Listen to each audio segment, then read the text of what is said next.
Irina is doing this, I'll say hello to everybody. Thank you for inviting us. Irina and I, we decided that we share the presentation. I'm going to start, and then Irina takes over. And Irina is also helping us with the PowerPoint presentation. This is slide number 1. Just to briefly introduce us, we are both researchers at University of Hamburg, and our research is on linguistic diversity and the consequences of linguistic diversity for education. So we are not researchers in human rights topics or so, but human rights is definitely in the background of what we do, because if there were no linguistic human rights, we would probably not care about linguistic diversity. So let me, because our presentation is a bit long, I think, let me very quickly guide you through it. Irina, slide 2, please. Irina, thank you. So we will at first, we will start to tell you something about linguistic diversity in Germany, and then we'll talk about one research project which we're just carrying out. It is we're about to publish on it, and we thought this might be interesting also for you, because in this project we also did some work on bilingual children with Turkish as a heritage language. Next slide, please. Let's just briefly introduce you to the German context. What you see here is a slide of migrants in the year 2017. You can't read it, but this doesn't matter. In Germany, you find about 190 heritage countries of migrants. Knowing that the whole world covers about 193 to 196 countries, that depends. You can say the whole world lives in Germany. So the largest minority groups are those from Turkey, from Poland, from Russia. But Irina, we don't have any valid information about the number of languages of origin. If you think of the possibility that roughly 7,000 languages exist in the world, or others say around 4,000 languages are vital in the world, you can imagine that probably much more than 190 languages live in Germany. But as I said, nobody has proper data on this. Next slide, Irina. So talking about students, in Germany, you wouldn't have any school leaver who is monolingual, because every child learns at least one foreign language at school, that is English. So everybody is in school with German and English. And if they are in the academic track, they at least learn 2 foreign languages, plus those children who have family languages different from German. So the picture there you see is one of these charts, Spanish, Turkish, English are his languages. That's what he told us. So this is just a normal child in Germany, at least bilingual, many of them multilingual. We have a lot of ways of acquiring multiliterate skills. Multiliterate skills means reading and writing also foreign languages or different languages. What you see here is just numbers of learners of foreign languages at school. But what you also see is that there is a lot of probably mostly unknown possibilities of learning other languages in script than those who are that are officially offered by the schools. So what you see here is only what is offered by schools or consulates, but what we don't know is how many private occasions, NGOs, etc., do teach the languages of heritage of our immigrant population. From our research project,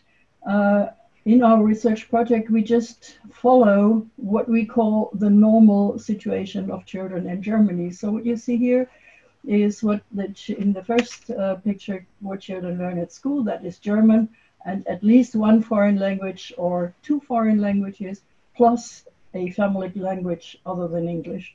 And what you see on the right-hand side is one of our constituents we asked in the research project just to write things in his languages. Next slide. Now, about our study, multilingual development, a longitudinal study. I briefly introduce you into this study, and then Irina will tell you something about one or two of our results. So what we ask ourselves is, which influences does this complex language situation on the language development of children in German schools? And what are the external conditions that influence language development that are relevant for the question if language development is positive or rather negative for the educational career of a child.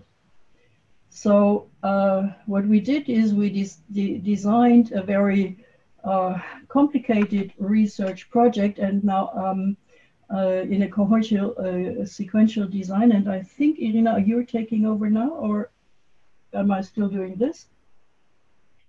I can take over now, or is okay. Over to you. Okay, we tested 2 cohorts and followed students in the first cohort from the end of the 7th grade to the end of the 9th grade, and students in the second cohort we followed also in the course of 4 different waves.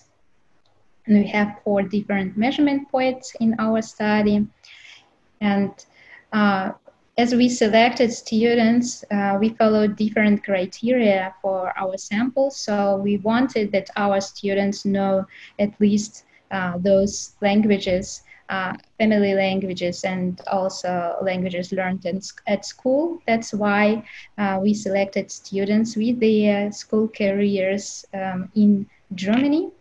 And so we had largest migrant groups, heritage speakers of Russian and Turkish. They varied based to the educational success, both groups, and also there is a typological differences between them. So it's quite interesting for our study as well to look into the development in both heritage languages.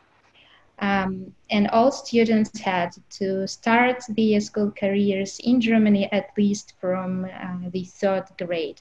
So these are not students who migrated to Germany a couple of years ago, but these are students who are mostly born in Germany and went to school in Germany and learned foreign languages in school and learned their heritage languages mostly within family settings, not in Turkey and not in Russia, respectively.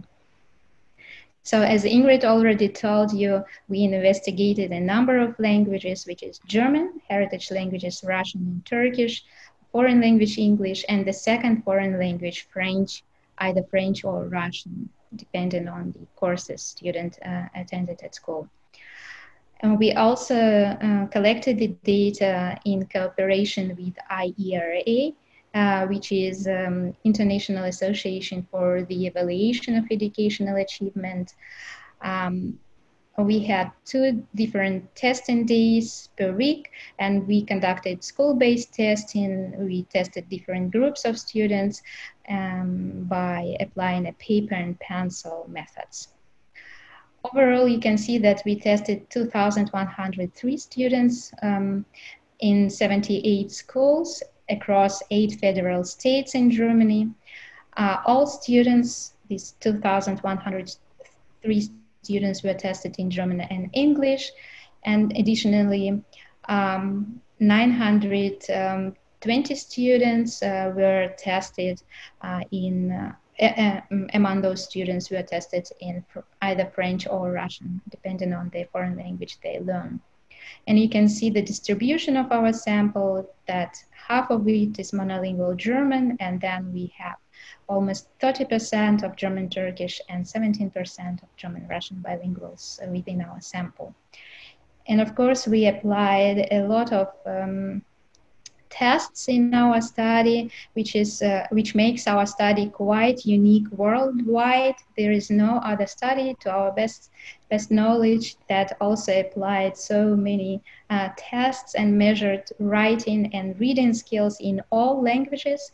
So we can really provide some results on students' multi-literacy and reading and writing skills, but we also collected background data based on questionnaires and also so many data on, for instance, the careers and some other background information based on the research questions which we follow in our study.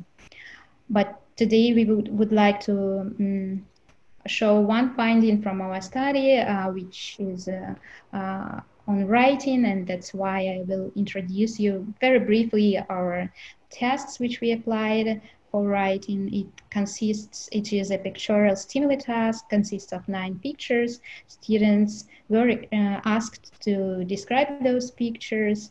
It aimed at eliciting expository writing in different languages. They wrote their texts in German, Turkish, Russian, and English and French.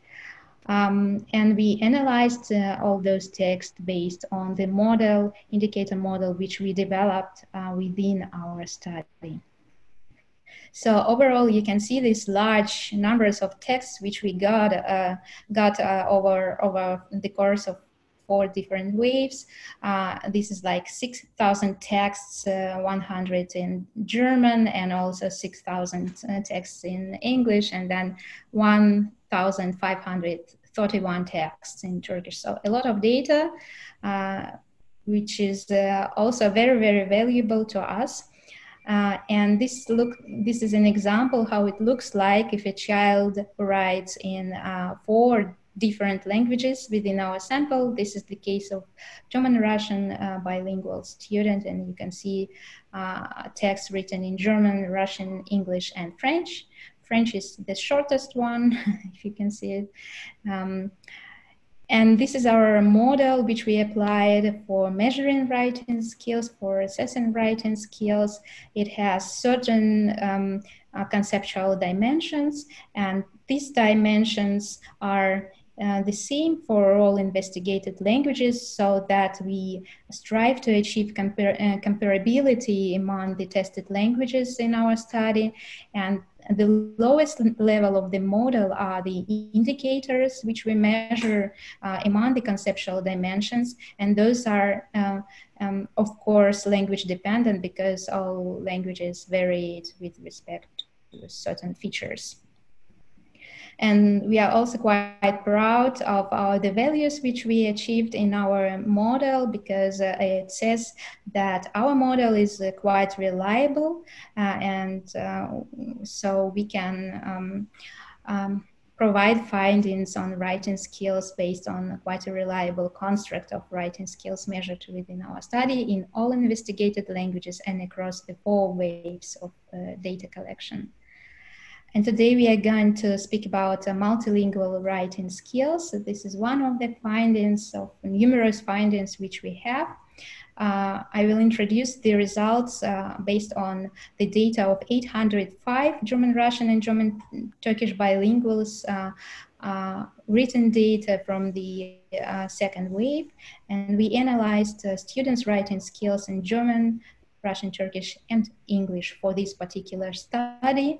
We pulled the data together and conducted a cluster analysis. This is a method which allows you to look for subgroups within the population which we investigate, and allows you to find certain trends or groups which exist among the population. So we were quite excited to find actually these groups within the population of our multilinguals. And here you can see on the horizontal axis actually writing skills in 3 different languages, and on the vertical axis you can see the proficiency level of students in these 3 languages. Overall, we found 3 different profiles of multilingual writing skills. Profile A, which is the blue one and constitutes nearly 59% of our sample. These are the low achieving students. Then we have profile B, the high achieving students in all 3 languages, and constitutes 37%. And we have an exceptional profile, profile C, which is overachieving, which are overachieving students in all 3 languages, but is quite exceptional. It constitutes only 4%. So we can say that general trends are actually those who are low achievers or high achievers within this whole sample. These are 2 main groups which we found, and 1 exceptional groups of overachieving students within this population. Quite interesting is a non-overlapping nature of the vertical ranking of profiles by students' proficiency level. It tells us that the profile, each profile has the same rank in each of the 3 languages, which means if you are good in the heritage language, you are also good in German, and you are also good in English. So if we look at the profile B, that means that students from the profile B are better in all 3 languages than the students in the profile A. And we also compared whether the difference is significant, and it is also significant for all 3 languages. So those students who achieve better results in one language, they also perform better, so they write better in both other languages as well, which is particularly interesting result.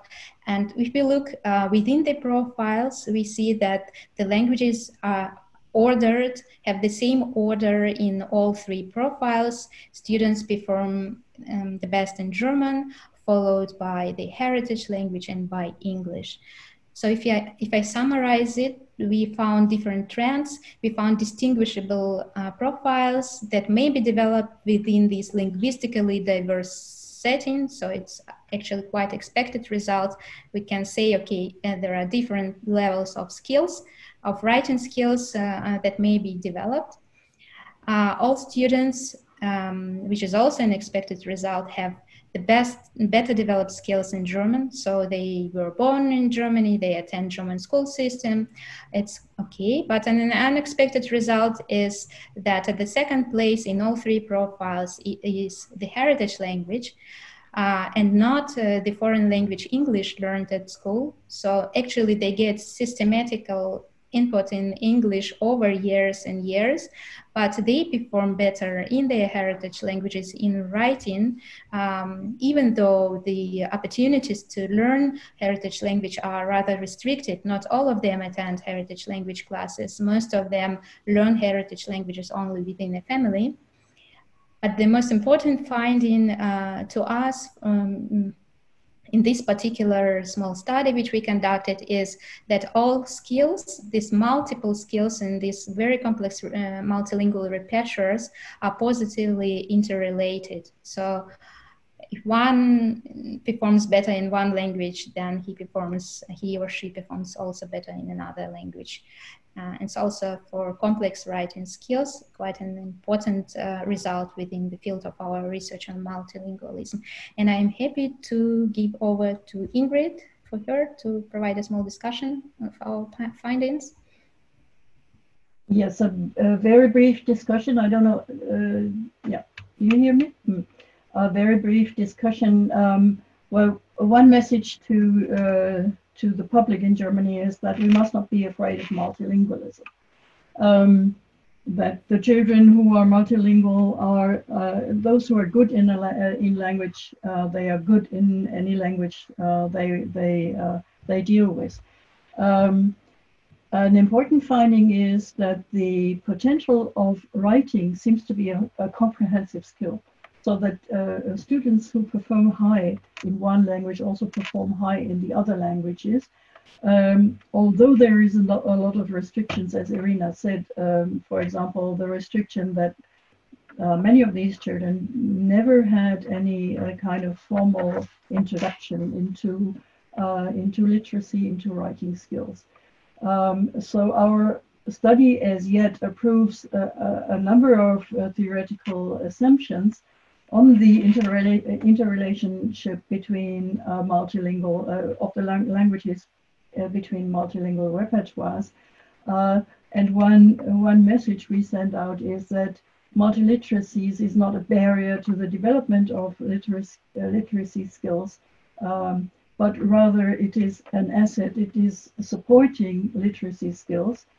So our assumption is that if we foster multiliteracies in the formal education system, this would support the development of literacy skills in all languages in a multilingual repertoire. So I think that was our message, wasn't it, Irina? Exactly. Thank you very much, Ingrid. Yeah, quite yes. A positive message. Thank you. And we just have one more slide, I think. Do we? Oh, I tried to. Yes. Yes. So there is the children we test also give us messages. This is one of the messages of the children we tested. And thank everybody for listening to us in our brief presentation.